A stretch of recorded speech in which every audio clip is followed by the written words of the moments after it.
नमस्कार, स्वागत है आप सभी का न्यूज अपडेट के इस बुलेटिन में। मेरा नाम है सिद्धांत त्रिपाठी। रुक करते सीधा खबरों की ओर, जहां उत्तराखंड के केदारनाथ धाम के गर्भगृह में स्वर्ण मंडन मामले में गढ़वाल मंडल आयुक्त की जांच रिपोर्ट आ गई है। रिपोर्ट में बद्रीनाथ केदारनाथ मंदिर समिति बीकेटीसी को क्लीन चिट दे दी गई। जांच में पाया गया कि बीकेटीसी ने न तो सोना खरीदा और न ही गर्भगृह में लगवाया, केवल दानदाता का सहयोग किया है। मुख्यमंत्री पुष्कर सिंह धामी ने कहा कि इसमें पारदर्शिता के साथ काम हुआ और विपक्ष को भी इसका सम्मान करना चाहिए।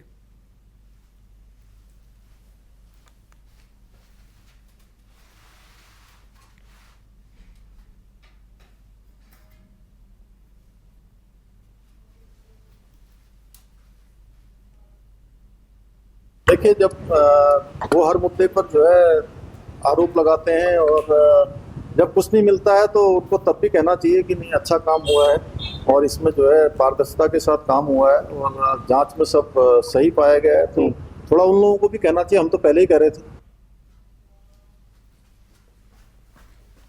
देहरादून में बीजेपी की प्रदेश संगठनात्मक कार्यशाला का आगाज हो गया है। इस कार्यशाला में राष्ट्रीय महामंत्री बीएल संतोष, मुख्यमंत्री पुष्कर सिंह धामी, प्रदेश प्रभारी दुष्यंत गौतम, सह प्रभारी रेखा वर्मा सहित भाजपा के नए प्रदेश पदाधिकारी, जिला प्रभारी और जिला अध्यक्ष मौजूद रहे। कार्यशाला में पार्टी संगठन को मजबूत करने और मिशन 2027 को सफल बनाने की रणनीति पर मंथन किया जा रहा है। मुख्यमंत्री पुष्कर सिंह धामी ने कहा कि कार्यशाला सभी जिलों के अध्यक्ष, महामंत्री, प्रभारी और मोर्चों के प्रमुखों को नए जोश के साथ एकजुट होकर काम करने का अवसर दे रही है।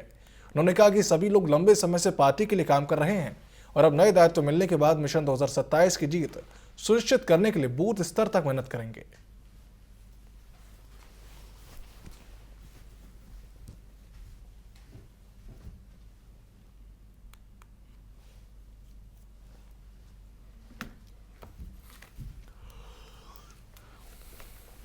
जितने भी लोग अभी प्रदेश की संगठनात्मक कार्यशाला है, उस कार्यशाला में प्रदेश के पदाधिकारी हैं, जिलों के अध्यक्ष हैं, महामंत्री हैं, प्रभारी हैं, जिलों के सह प्रभारी हैं, मोर्चे प्रकोष्ठों के सभी पदाधिकारी हैं।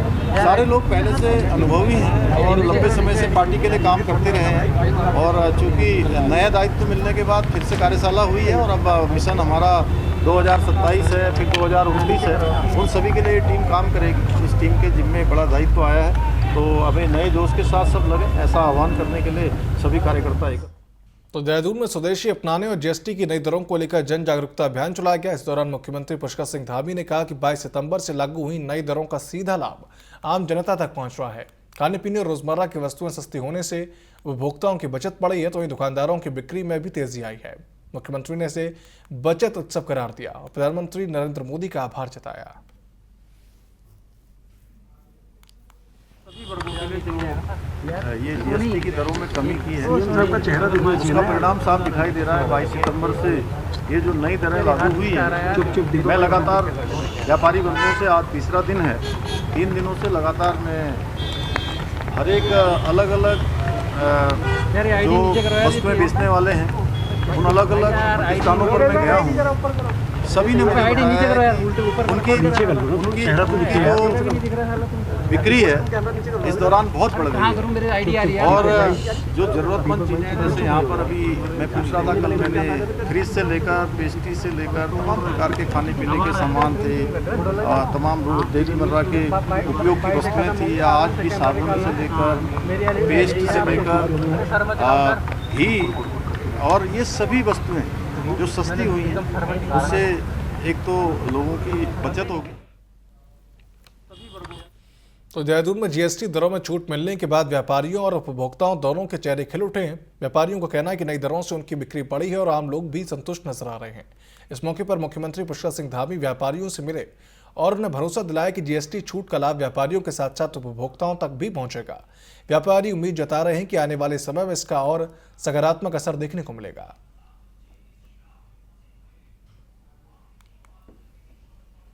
आज मोदी जी ने जो हमारे लिए जीएसटी कम की है, उसके स्लैब में हमारे उपभोक्ता को बहुत फायदा हुआ है। जो बिस्कुट 10 रुपये का था वो 9 में हो गया है, जो ठंडा 20 में था वो 18 में हो गया है, जो पेस्ट 20 में था वो 18 में हो गए, जो घी 680 का बेचते थे हम वो 640 में बेच रहे हैं आज की डेट में, और हमारा ग्राहक बढ़ रहा है। आने वाले समय में हमें फ़ायदा होगा और कस्टमर बढ़ेगा, जिससे हम आगे अपने व्यापार को ज़्यादा बढ़ाएंगे। आज मुख्यमंत्री जी हमारी शॉप पे आए थे। जीएसटी के अंतर्गत की क्या रेट रिबेट हुए हैं, क्या नहीं हुए हैं, उन्होंने रिचेक भी किया है। तो जो चीज़ 20 रुपये की थी वो हम 18 में दे रहे हैं। बिस्किट अब 10 रुपये का 9 में हो गया है। और आपका देसी घी जो अमूल का था वो 685 रुपये MRP का, अब वो 645 के आसपास रेट हो गया है उसका। अभी नया माल तो आया नहीं, लेकिन हम अपनी तरफ से कस्टमर को डिस्काउंट दे रहे हैं, जिससे हमारी सेल भी बढ़ी। अल्मोड़ा में यूके SSSC स्नातक स्तरीय परीक्षा में पेपर लीक मामले को लेकर उत्तराखंड बेरोजगार संघ ने चौगान पाटा में जोरदार प्रदर्शन किया। छात्र छात्राओं के साथ संगठनों और राजनीतिक दलों के नेताओं ने भी इसमें भाग लिया। प्रदर्शनकारियों ने सरकार के खिलाफ नारेबाजी करते हुए दोषियों पर सख्त कार्रवाई की मांग उठाई है। और इस दौरान कांग्रेस के विधायक मनोज तिवारी और उपपा के केंद्रीय अध्यक्ष PC तिवारी भी मौजूद रहे। प्रदर्शन के बाद बेरोजगार संघ ने जुलूस भी निकाला है।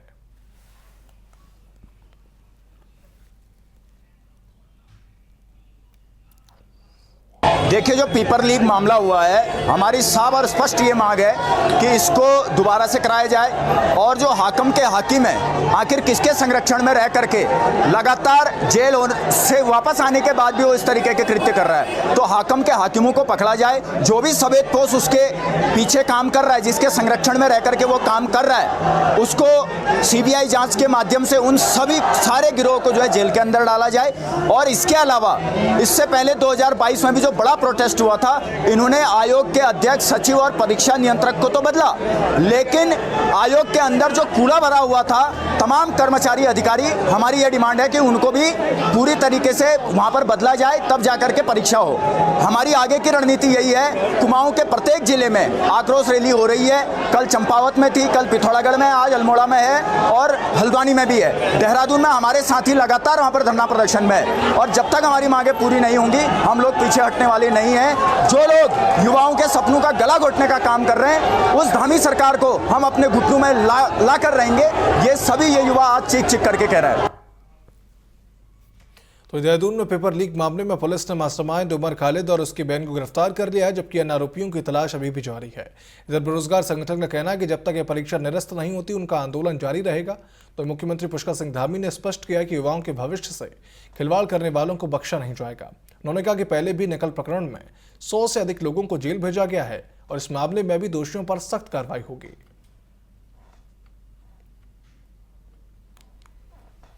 नकल माफियाओं को अंकुश लगाने के लिए देश का सख्त नकल विरोधी कानून लागू किया है, जिसके परिणाम स्वरूप पिछले 4 वर्षों में 25,000 से अधिक युवाओं को सरकारी नौकरियां प्रदान करने में हमें सफलता प्राप्त हुई है। इस कानून के लागू होने के पश्चात हमने वर्ष 2022 के बाद से अब तक 100 से अधिक नकल माफियाओं को जेल की सलाखों के पीछे पहुंचाने का काम किया है, परंतु कुछ लोगों को ये रास नहीं आ रहा है। आज हमारे युवा नौकरियों में अवसर पा रहे हैं, इसलिए युवाओं के भविष्य को अंधकार में धकेलने के लिए संगठित होकर पेपर लीक कराने के षड्यंत्र रचे जा रहे हैं। कोचिंग माफिया और नकल माफिया एक होकर राज्य में नकल जहाज छेड़ने का प्रयास कर रहे हैं। जांच से पहले ही प्रदेश में अराजकता फैलाने का प्रयास कर रहे हैं।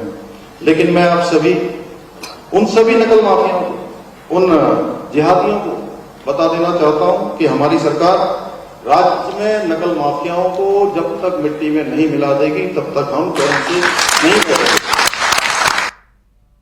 देहरादून में भी भाजपा की प्रदेश कार्यशाला आयोजित की गई है, जिसमें कि राष्ट्रीय महामंत्री संगठन BL संतोष और मुख्यमंत्री पुष्कर सिंह धामी भी शामिल हुए। कार्यशाला में प्रदेश प्रभारी, सह प्रभारी, प्रदेश अध्यक्ष और सभी नवनियुक्त प्रदेश पदाधिकारी मौजूद रहे।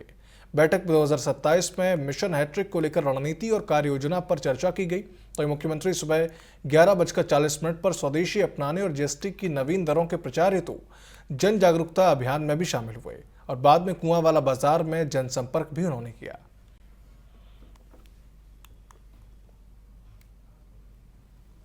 हमारी प्रांतीय परिषद की बैठक है, उसमें हमारे जिला अध्यक्ष, जिला महामंत्री और हमारे प्रदेश की जो अभी नई नियुक्त टीम बनी है, हम लोग बैठने वाले हैं। हमारे राष्ट्रीय महामंत्री संगठन BL संतोष इस बैठक में रहेंगे, मुख्यमंत्री जी बैठक में रहेंगे, हमारे प्रभारी दुष्यंत गौतम जी, सह प्रभारी रेखा वर्मा जी उस कार्यक्रम में रहेंगी। और हम मुख्य रूप से 2027 अब हमारा फोकस है और 2027 के चुनाव को लेकर बूथ के प्रबंधन और हर बूथ पर भारतीय जनता पार्टी की विजय सुनिश्चित हो, उसके लिए हम टीम बनाकर बूथ जीतने की रणनीति के आधार पर अपने आगामी दिनों में कार्यक्रम सरकार को तैयार करेंगे। आपको बता दें, सीसीटीवी फुटेज से उपद्रवियों की पहचान की गई है। पुलिस लगातार गश्त कर रही है और सारी चीज़ों को रोकने की कोशिश कर रही। भाजपा मिशन 2027 की तैयारी में जुटी हुई है। मुख्यमंत्री पुष्कर सिंह धामी और सभी भाजपा के समर्थकों ने इस तरीके से प्रदेश संगठनात्मक कार्यशाला का आगाज किया है, जिसमें कि सभी पदाधिकारी और पार्टी के वरिष्ठ नेता मौजूद रहे थे। तो काशीपुर में हिंसा के बाद हालात अब भी तनावपूर्ण है। अलीखा मोहल्ला, किला चौक और विजयनगर नई बस्ती में पुलिस का कड़ा पहरा है। प्रशासन ने बीएनएसएस की धारा 163 लागू कर दी है, जिसके तहत रात 7 बजे से लेकर सुबह 7 बजे तक 5 से अधिक लोगों के जुटने पर रोक और हथियार रखने पर प्रतिबंध है।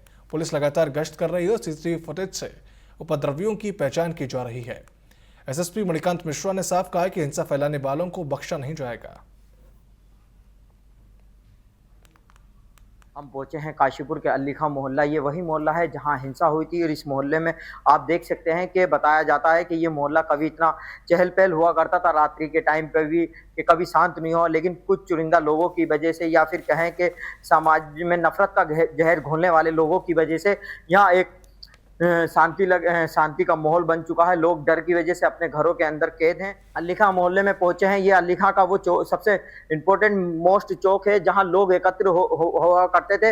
और सामने एक मस्जिद है, मस्जिद के पास से ही इकट्ठा होकर लोगों की आवाजाही शुरू हुई थी और आई लव मोहम्मद के बैनर लेकर हाथों में जुलूस निकालने की तैयारियां थी। जुलूस निकाल दिया गया था, जिसके बाद पुलिस ने जब उन्हें रोका और पूछताछ करने की कोशिश करी गई, परमिशन मांगने की कोशिश करी गई थी, फिर उसी भीड़ के बीच में कुछ लोगों ने पुलिस कर्मियों के साथ ही मारपीट करना शुरू कर दिया। इतना ही नहीं, उनके वाहनों को भी क्षतिग्रस्त करना शुरू कर दिया। इतने में जब पुलिस के आला अधिकारियों को सूचना मिली, पुलिस ने तत्परता दिखाते हुए घटना सिचुएशन को कंट्रोल कर लिया था, लेकिन उसके बाद पुलिस मुस्तैदी से अपना नियमों का पालन लोगों को करवा रही।